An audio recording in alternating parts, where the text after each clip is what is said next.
Hello and welcome to This Week in Videogames, the show that's perfectly explained by the title. I'm your host, Skill Up. Let's take a look at the news.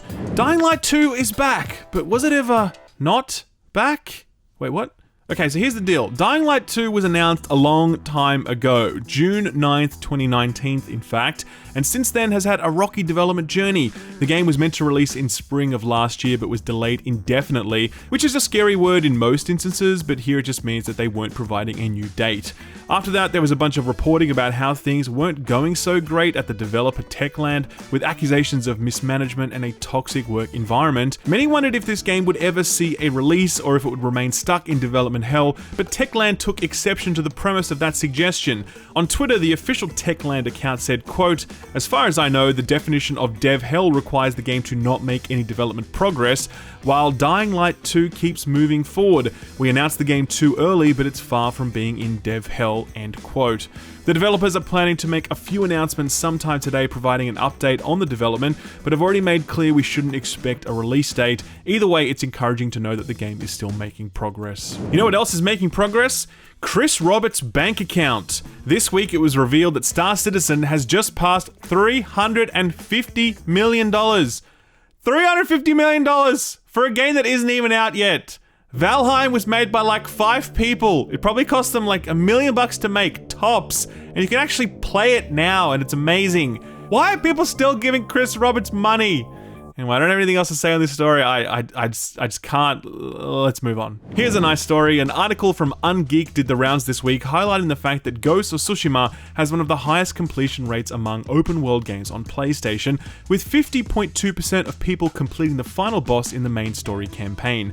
This is only slightly behind Marvel's Spider-Man, which sits at 50.8% completion, but Spider-Man is quite a bit shorter than Ghost of Tsushima, so I feel like Ghost's achievement here is pretty standout.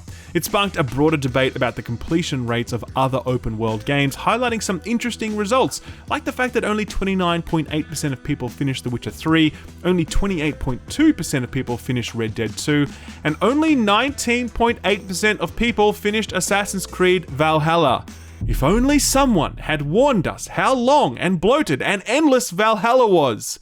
Oh well. Okay, FIFA time. This story is wild. So, as you know, EA is a video games company that is built on gambling. More than 50% of their revenue comes from the Ultimate Team product, where EA sells packs of digital cards that have players on them, and those players have different stats that give you a competitive advantage in games.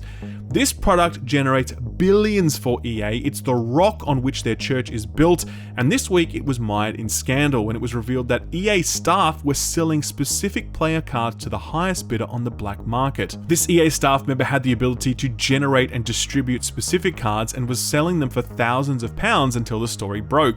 Responding to the matter, EA has now suspended all discretionary card granting, meaning that no EA staff can generate or distribute specific cards to customers who might have had some sort of customer service related issue. EA's commentary on this has been quite hilarious. In a statement, EA said, quote, "We want to be clear, this type of behavior is unacceptable, and we in no way condone what is alleged to have happened here. We understand how this creates concern about unfair balance in the game and competition," end quote. So to be clear, EA are perfectly fine with a gambling-based pay-to-win system where whales dump thousands of dollars into card packs to stack their ultimate teams. That's fine, but when one dodgy EA staff member starts slinging a few cards on the side, that's the thing that really upsets game balance and competition. Sure, EA. Sure. Very sad news for Rust fans, and this is a real story by the way. There was a fire that burned down the servers, well at least some of them. A fire at a French data center wiped out Rust's entire European infrastructure, which services around 10,000 concurrent players at any one time. The fire is believed to have been caused by a faulty power supply, and it's likely that Rust's European server experience will be negatively affected for some time. So remember last week when I said that Microsoft hinted at a first or better approach to rolling out Bethesda games rather than going exclusive now that the merger was complete? Not so much. Not so much. This week, the marriage between Xbox and Bethesda was consummated by fucking over Sony and Nintendo fans. I'm just joking, by the way, but that was just too good a line to not include. Anyway, here's the deal. Speaking this week in a roundtable event, Phil Spencer said, quote, "For an Xbox customer, the thing I want you to know is that this is about delivering great exclusive games for you." He did say there were some contractual agreements which need to be maintained, like Deathloop coming as a PS5 exclusive, and they want to maintain existing communities, like current live service games which exist on other platforms right now, but going forward you can expect new release Bethesda games to be exclusive to Xbox consoles and wherever Game Pass exists. I know a lot of people are angry about this, but I mean, Microsoft paid $7.5 billion for Bethesda. They didn't do it out of the kindness of their hearts. They did it to get a competitive advantage over Sony, who have been absolutely reaming them when it comes to exclusives. This news certainly puts some lead in Xbox's pencil. Speaking of Game Pass, get this, Outriders, the upcoming looter shooter from People Can Fly, will launch on day one on Game Pass for consoles and Android, which means it's available through xCloud. No PC, but still, day one, brand new AA third-party game, and it's on Game Pass. Remember when we were roasting the Games with Gold lineup for being so bad? This is why it's so bad, because all the money, all the funding goes to Game Pass. While Bethesda's $7.5 billion price tag might seem hefty, here's something that might put it into perspective. Last week, Roblox Corp, makers of Roblox, floated on the New York Stock Exchange. Its current valuation? $38 billion, making it more valuable than EA, Ubisoft, and pretty much any other publisher you can think of. If you haven't heard of Roblox, it's because you're not 10 years old or because you don't have a 10-year-old. But if you fall into one of those categories, then Roblox is this thing that you love or hate, and either way, lots of money gets spent on it. It's one of the most played games in the world and among the most watched games on YouTube. If you're looking for a new meme stock to park your GameStop earnings into, maybe this is it. I don't know, I never actually bought any GameStop stock. I kind of really regret that. And finally, to bookend our collective childhoods, Nintendo has officially ceased repairs on the Nintendo 3DS. In a statement, the Big N said, quote, "Due to the fact that we no longer have repair parts in stock, we will no longer be able to accept repairs for the Nintendo 3DS and Nintendo 3DS XL as of March 8, 2021, end quote. This is about a month earlier than planned, but I guess people made a mad dash to get their old units repaired when they heard that Nintendo was wrapping up their servicing of the classic units. Nintendo officially ceased production of the 3DS back in September after lifetime sales of 75.77 million units. The handheld was a true favorite for at least one or two generation of gamers, myself included. It will be missed." So, what got announced or delayed this week? Well, for starters, check this out. Teenage Mutant Ninja Turtles, Teenage Mutant Ninja Turtles, Teenage Mutant Ninja Turtles, Heroes in the Hot Shell. This is Teenage Mutant Ninja Turtles Shredder's Revenge, and it came out of nowhere and was like, what's up? I'm a Turtles game in 2021. Cowabunga, dude. While no one has actually played this yet, everyone who grew up with the Turtles is wearing a big smile just looking at this thing, as the game is clearly paying respectful homage to the source material, more than, say, the recent Battletoads refresh did. No release date on this one yet, but Steam page says it's out soon, so we can probably expect it to land sometime this year. Stellaris is a sci-fi grand strategy game from Paradox that's been out for a while now. It's getting an expansion pack that adds things. I don't know what things, to be honest. These sorts of games aren't really my jam, but there's a cool cinematic that they put out, so I guess there's a whole bunch of story content coming as part of the expansion. The NEMESIS update arrives April 15. Here's something I'm actually quite excited about. Immortal Phoenix Rising is getting its second of 3 planned DLCs this month, on March 25th to be precise. This one is the most interesting of the 3 because it adds not only a different character, it's an entirely different mythological setting. The original game is set amidst the ancient Greek myths, but this one is set in mythological China, and it's going to have a new landscape to explore, new enemies to fight, and new gear to collect. Immortal Phoenix Rising was a great game, so I'm excited to return to it. The Myths of the Eastern Realm DLC is available on all platforms on the 25th of March. And finally, only one bit of delay news this week. Borderlands 3 Director's Cut was meant to be out in March, but has been pushed to April 8th. Gearbox are based in Texas, and if you've been following the news, you'd know that Texas had a spot of bad weather, leaving critical infrastructure like electricity and water crippled for weeks. The situation was so bad that their Senator Ted Cruz had to make an emergency vacation to Cancun. And you just know it's serious when your elected officials are making these sorts of selfless sacrifices. Anyway, the director's cut adds a raid boss, new story missions, new gear to collect, and a new progression system called Vault Cards.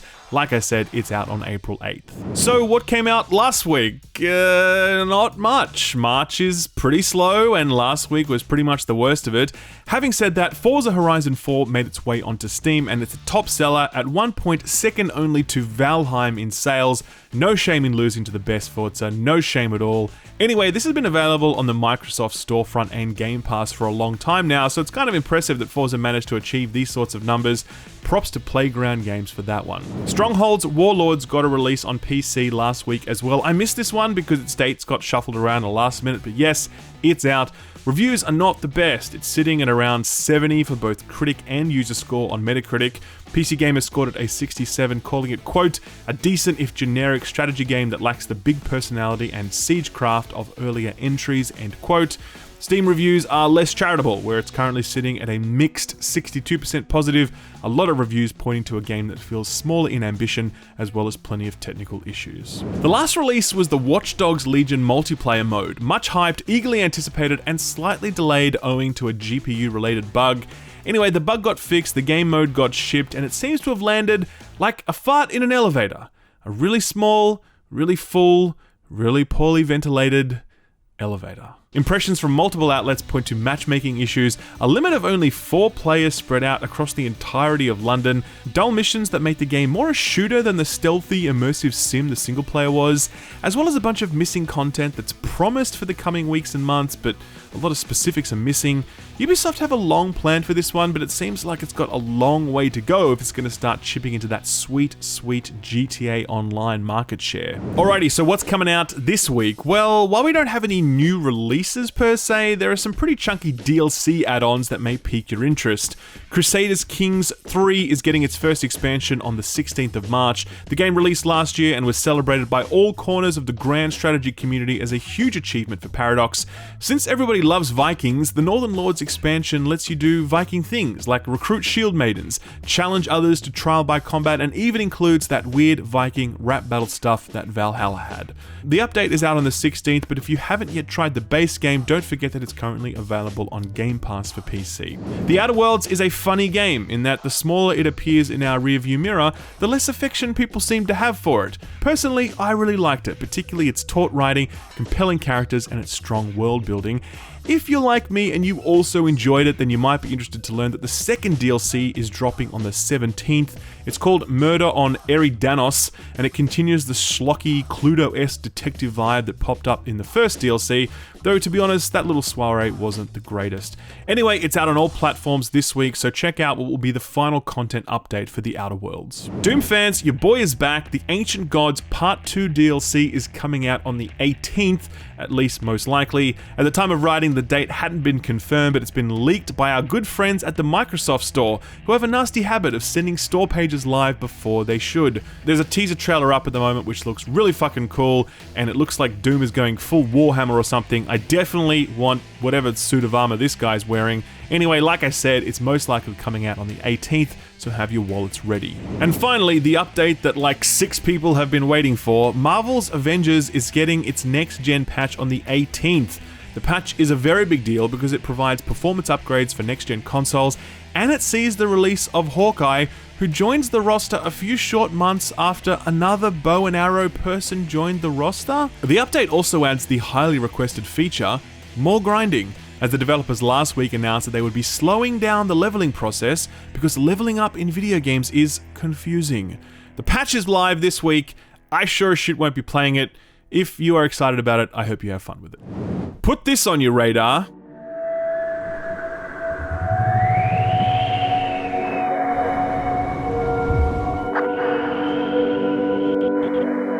This This is XO1. It's a game in development here in Australia. Shout out to my countrymen, and it's looking really cool. It's weird, it's just a disc flying through different environments, but there's this awesome momentum and inertia-based mechanic that powers everything, where you can transform the shape of your ship to either ride the wind or use the terrain to slingshot you, and it's just so satisfying to play. I played the demo and I immediately loved it. I've seen the trailers, and there are so many gorgeous environments that have come to the final game. I love games that nail a feeling of flow, and this is totally doing that. Plus, it looks amazing. No release date on this yet, but I wanted to shout it out. It's coming to Steam and to Xbox. I'll leave a link in the Steam page below. Be sure to wishlist it if it tickles your fancy, since that helps out indie devs in the same way that hitting the subscribe button helps out YouTubers. By the way, hit the subscribe button. Thank you very much. Sort of free stuff time, and not a whole lot to talk about this week, except for, I don't know, Game Pass going completely thermonuclear. It started with the finalization of the merger between Microsoft and Bethesda, giving Xbox the power to hit the go button and roll out 20 of the best Bethesda games ever onto Game Pass. I'm talking Dishonored, I'm talking Prey, I'm talking Skyrim, I'm talking I'm talking The Evil Within and Morrowind and Fallout New Vegas. All of these and more are now available on Game Pass. That's a little nuts. Then after that, Xbox announced the Outriders news we've already talked about, and then to top all of that off, Xbox announced that Undertale is coming to Game Pass today for consoles, marking the first time that Xbox owners will have the chance to experience this classic. Dude, Microsoft are absolutely not messing around this generation. Finally, we have our weekly epic giveaway. It's still surviving Mars until the 19th, at which point it clicks over to the fall, which looks to be a sort of 2D side-scroller adventure game hybrid. This was released back in 2014, so it's a little old now, but it's still sitting at 87% positive on Steam, so you're more likely to enjoy yourself with it than not. And our feel-good story this week comes courtesy of the Halton Police Department, who this week fielded a rather unexpected call. Turns out some absolute mad lad called 911 because his mum changed his Xbox password. The police were not dispatched to the scene, but they did dispatch this tweet saying, quote, "Never thought we'd have to say this, but here we are. Mom changing your Xbox password is not a reason to call 911, end quote. I just hope whoever made this call was like a 12-year-old kid playing Fortnite and not like some 42-year-old dude playing World of Tanks or something, because, you know, it would stop being a feel-good story at that point. And if it is a 12-year-old, I really appreciate this guy's hustle, and I'd wish I'd thought of that all those years ago. And that, ladies and gentlemen, has been the week in video games. It's my birthday this week, and if you want to give me a present, the best present you can give me is hitting the subscribe button, dinging the notification bell, dropping a like on the video, leaving a comment below. I appreciate you spending a bit of time with me each week, so thank you for stopping by, take care of yourselves, and I'll see you next week. Thanks for watching my video. If you liked it, give it a thumbs up. If you didn't, give it a thumbs down, so I know to do better for next time. If you enjoyed yourself, consider subscribing, and if you really enjoyed yourself, maybe consider hitting that notification bell so you never miss a video. You can see my patrons here on the left. They're awesome, they're amazing. If you want to join them, check out my Patreon page. Thank you again, I'll see you next time, bye-bye.